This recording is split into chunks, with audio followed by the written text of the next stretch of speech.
जी, सबसे पहली बात तो ये है कि जो नई लेजिस्लेशन हुई है वो लेजिस्लेशन तो अभी इन प्रोसेस वो कंप्लीट नहीं हुई। अभी तो प्रेसिडेंट ऑफ पाकिस्तान के पास जाना है, प्रेसिडेंट ऑफ पाकिस्तान का असेंट मिलता है नहीं मिलता है, या प्रेसिडेंट ऑफ पाकिस्तान उसको रिकन्सिडरेशन के लिए दोबारा असम्बली में भेज देते हैं, सेनेट में भेज देते हैं। लेकिन उसमें 2-3 टेक्निकल चीज़ें हैं जो समझना ज़रूरी है। जो ऑलरेडी सुप्रीम कोर्ट के रूल्स हैं वो आइन के आर्टिकल 191 के तहत बने हैं, और आइन कहता है कि सुप्रीम कोर्ट अपने रूल्स खुद बनाएगी। जब आइन ये कहता है तो इसके बाद कोई और अदारा सुप्रीम कोर्ट के रूल्स नहीं बना सकता, पार्लियामेंट भी नहीं बना सकती, क्योंकि अनटिल और अनलेस आप आइन को अमेंड करते हैं, आइन का आर्टिकल 199 चेंज करते हैं, तो फिर उसके बाद आप कोई लेजिस्लेशन ऐसी कर सकते हैं कि जिस लेजिस्लेशन के नतीजे में सुप्रीम कोर्ट के रूल्स पार्लियामेंट बनाएगी। लेकिन जब एक क्लियर कट मैंडेट दे दिया गया है सुप्रीम कोर्ट को इटसेल्फ, के सुप्रीम कोर्ट ही इसके अपने रूल खुद बनाएगी, तो फिर पार्लियामेंट वहाँ पे इनकॉन्सिक्वेंशियल हो जाएगी। दूसरी बात इसमें यह है कि आइन सुप्रीम है। क्यों सुप्रीम है? कि एक तो पहली बात ये हो कि वो आइन है, दूसरा वो 2/3 मेजॉरिटी के साथ बनाया गया है। जो लेजिस्लेशन हो रही है, जो अंडर प्रोसेस है, वो सिंपल मेजॉरिटी के साथ है। आप सिंपल मेजॉरिटी को 2/3 मेजॉरिटी के साथ रिमूव नहीं कर सकते। ये एस्टेब्लिश लॉ है पूरी दुनिया में। पाकिस्तान में जो मॉडर्न जूरिस्प्रूडेंस हैं, जो ओल्ड जूरिस्प्रूडेंस है, इसमें किसी किस्म का कोई डाउट नहीं है। अब आ जाए बेंच कॉन्स्टिट्यूशन पे। जो एग्जिस्टिंग रूल्स हैं, अनटिल और अनलेस आइन में अमेंडमेंट होती है, सुप्रीम कोर्ट रूल्स चेंज होते हैं, उस वक्त तक आइन की जो कॉन्स्टिट्यूशन का इख्तियार है वो ऑनरेबल चीफ जस्टिस के पास है। और जो ऑनरेबल चीफ जस्टिस ने बेंच बनाने का इख्तियार है, इसको 5 जजेस का लार्जर बेंच ऑलरेडी डिक्लेयर कर चुका है। सुओ मोटो को भी और इन चीज़ों को भी बेंच बनाने का इख्तियार किसके पास है। अब जो तीसरी बात जिस पे तरफ आपने जिक्र किया कि हिज लॉर्डशिप काजी फाइज ईसा साहब का जो 2 दिन पहले 2-1 से जो जजमेंट आई है, बड़े ही अदब के साथ कि सुप्रीम कोर्ट के कोई भी एक जज साहब जो फ़ैसला करते हैं या इंटरम ऑर्डर देते हैं, वो उनके अपने ऊपर तो एप्लीकेबल हो सकता है, वो दूसरे जजेज उसके बाउंड नहीं हैं, वो दूसरे किसी भी जज पे एप्लीकेबल नहीं है। और दूसरा ये कि ये ऑर्डर बजाते खुद इंटरम ऑर्डर है, इसकी फाइनलिटी कोई नहीं है। ये दूसरे लफ्ज़ों में इसको ये कह लें कि उन्होंने ये सोचा है कि जितनी देर तक रूल नहीं बनते तो उतनी देर तक मैं केस नहीं सुनता, जब रूल बनेंगे फिर है। मतलब ये कि आप जो आने वाले रूल हैं, अभी जो बनने हैं, उनके इंतज़ार में आपने डिस्पेंसेशन ऑफ जस्टिस छोड़ दी है, जो कि आइन के ऐन मुताबिक नहीं है। अगर रूल्स बन जाते हैं तो फिर सेकंड क्वेश्चन ये भी आना है उनकी एप्लीकेशन का, कि वो रूल एप्लीकेशन किस दिन से होंगे, किस वक्त से होंगे। अभी तो वो रूल्स इन प्रोसेस भी नहीं हैं। इन प्रोसेस इसलिए नहीं है कि अभी प्रेसिडेंट ऑफ पाकिस्तान ने असेंट नहीं उसको दिया। अगर असम्बली ने पास भी कर दिया है तो अनटिल और अनलेस प्रेसिडेंट ऑफ पाकिस्तान उनको असेंट देता है जो अमेंडमेंट की है, फिर उसके बाद ये देख लीजिएगा कि ये चैलेंज होने हैं।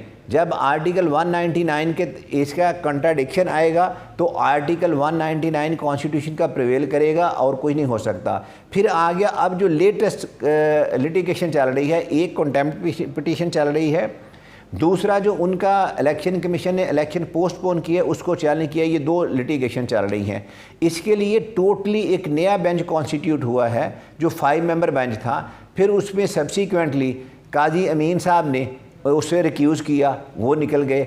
अब उसके बाद सब्सिक्वेंटली मंदो खेल साहब हैं, उन्होंने रिक्यूज़ किया, वो भी निकल गए हैं। अब बेंच पहले 4 का रिकॉन्स्टिट्यूट हुआ था, अब 3 मेंबर बेंच रिकॉन्स्टिट्यूट हुआ है। ये बेंच इसकी कॉन्स्टिट्यूशन और रिकॉन्स्टिट्यूशन दोनों बिल्कुल लीगल हैं। इसमें कोई ऐसी बात नहीं है जो लीगल लैकूना हो या इलीगैलिटी हो किसी आइन के आर्टिकल की, किसी सुप्रीम कोर्ट रूल्स की।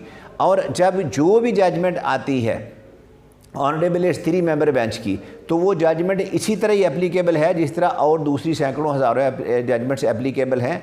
और अगर कोई भी अदारा, कोई शख्स उसको जजमेंट को इम्प्लीमेंट करने के सिलसिले में रुकावट का बायस बनता है तो इसमें कोई मज़ायका नहीं है, कोई 2 राय नहीं है कि उस पर आर्टिकल 204 की कार्रवाई होगी और उसको कंटेम्प्ट में सज़ा दी जाएगी। और आपको पता है पहले भी ऑनरेबल सुप्रीम कोर्ट कंटेम्प्ट में सज़ाएँ दे चुकी हैं और प्राइम मिनिस्टर यहाँ से भुगत चुके हैं।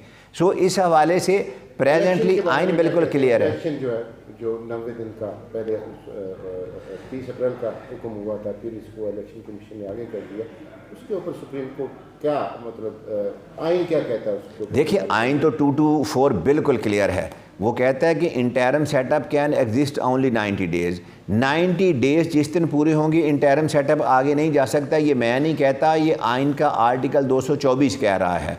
और किसी भी स्टेट को चलाने के लिए गवर्नमेंट चाहिए। अब जो हमारे पास इस वक्त है वो गवर्नमेंट नहीं है, वो इंटरम गवर्नमेंट है। इंटरम गवर्नमेंट जो है उसके पास पावर ही डे टू डे अफेयर्स चलाने वाली होती हैं। वो पॉलिसी मेकिंग नहीं कर सकती, रिक्रूटमेंट नहीं कर सकती, बजट नहीं दे सकती, इस तरह और हज़ारों काम है जो नहीं कर सकती।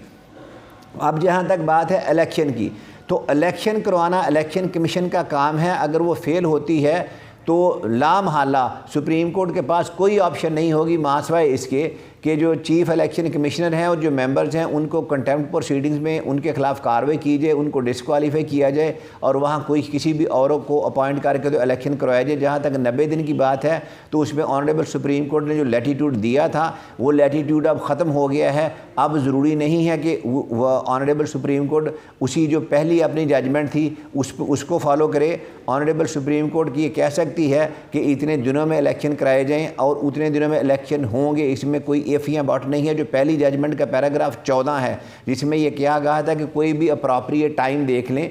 अब वो अप्रॉप्रिएट टाइम देख के जो प्रेसिडेंट ऑफ पाकिस्तान ने तारीख दी थी उस तारीख को कमीशन के पास चेंज करने का, उसको एब्रोगेट करने का, उसको डिफाई करने का, इनकार करने का लीगली कोई जवाब नहीं है। ये एक्ट टोटली इलीगल है, अनकॉन्स्टिट्यूशनल है और ये बजाते खुद दावत दे रहा है कि कंटेम्प्ट प्रोसीडिंग जो है ना उनके ख़िलाफ़ शुरू की जाए।